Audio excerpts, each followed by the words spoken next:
Tashar kundin shahara. Yadda jaruma Fadila wato Ummi Lollipop ta rasu daga bakin mahaifin marigayiyar.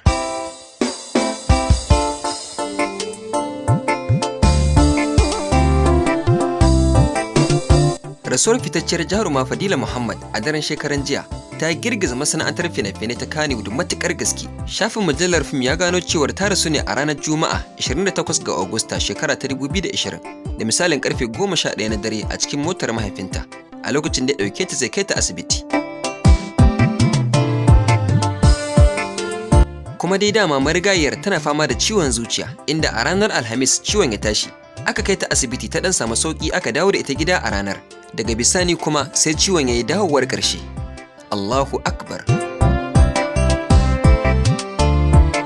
Fadila ta rasu tana da shekara 27 a duniya. An yi mata sallah da misalin karfe 8:30 a nan gidan iyayenta da ke Fage Close, unguwar Dosa ta jihar Kaduna. Daga nan aka kai ta makwancinta. Marigayiyar ta kai kimanin shekara 8 a Kannywood, inda ta yi fina-finai da dama, sai dai an fi saninta da fitaccen fim ɗin Hobby na kamfanin Adam A. Zango, sannan kuma ta fito a fim ɗinsa na Basaja.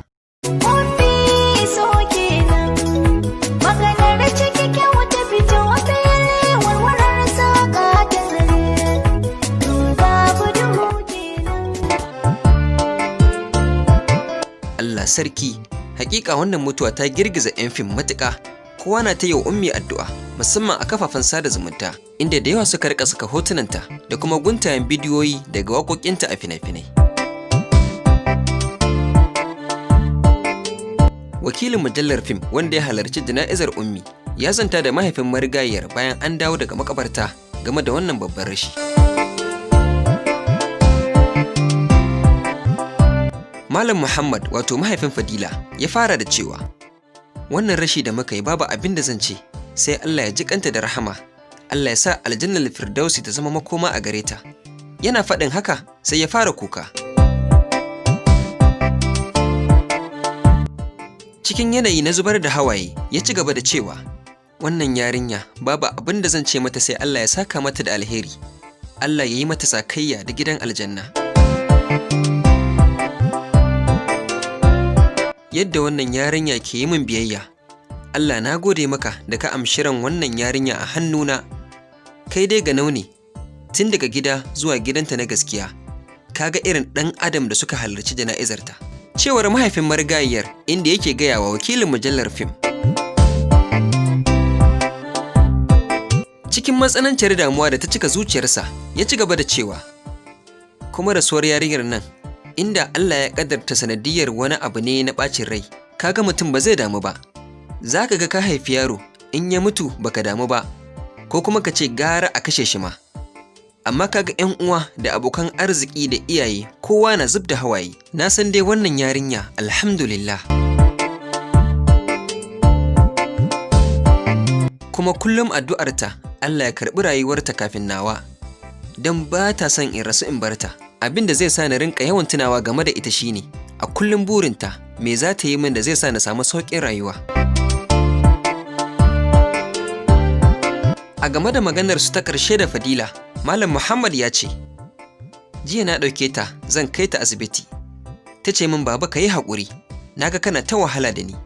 Sai na ce mata, a'a ba siya kika yi a kasuwa ba, fata na dai Allah ya sa mu yi ƙarshe mai kyau daga ni har ke. Wannan abu ba zan taɓa mantawa da shi ba. A nan ma sai shauƙi ya fisge shi ya shiga kuka.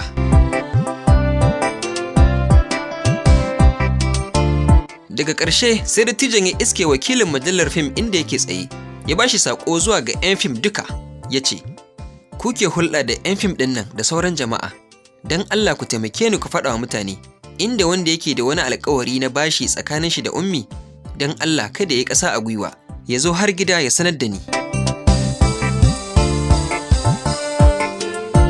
Mujallar fim ta tuntuɓi shugaban ƙungiyar masu shirya fina-finan Hausa ta ƙasa Mopan, reshen jihar Kaduna, Hajiya Fatima Ibrahim Lamaj, wadda ita ce sanadiyar shigar marigaya Fadila harkar fim don 'yar kamfanin ta ce bayan zuwan su Fatiwa sha kamfanin. Ya tambaye ta game da wannan rashi.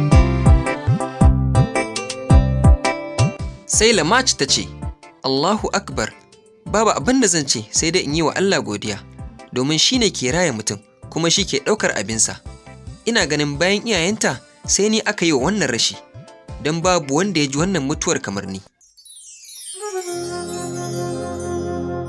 Kwana biyu nan ba na iya yin bacci, sai bayan asuba nake samun bacci. Shi yasa ban samu zuwa jana'izar ba don ban san da rasuwar ba. Ina dai jin kaina wani iri, na rasa gane abin da ke damuna, ashe labarin rasuwar ummi zan ji. Cewar Lamaj. To mu ma dai daga nan tashar kundin shahara muna tura namu saƙon ta'aziyar ga iyalan na Fadila Muhammad, da fatan Allah ya mata rahama, ya bada haƙurin juriya, Allah kuma ya kyauta namu zuwan. Amin ya Allah.